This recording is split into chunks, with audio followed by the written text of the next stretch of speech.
നമസ്കാരം, കൂട്ടുവിഷൻ ന്യൂസിലേക്ക് സ്വാഗതം.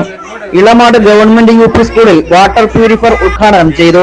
ഇളമാട് ഗ്രാമപഞ്ചായത്ത് വാങ്ങി നൽകിയ 2 വാട്ടർ പ്യൂരിഫയറുകളുടെ ഉദ്ഘാടനമാണ് ഗ്രാമപഞ്ചായത്ത് പ്രസിഡന്റ് വാളിയോട് ജേക്കബ് നിർവഹിച്ചത്.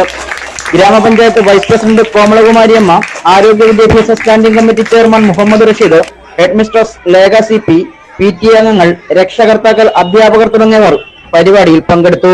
ഗ്രാമപഞ്ചായത്തിലെ മുഴുവൻ ഗവൺമെന്റ് സ്കൂളുകൾക്കും കൂടാതെ എയ്ഡഡ് സ്കൂളുകൾക്കും വാട്ടർ പ്യൂരിഫയർ വാങ്ങി നൽകിയതായി ഗ്രാമപഞ്ചായത്ത് പ്രസിഡന്റ് അറിയിച്ചു.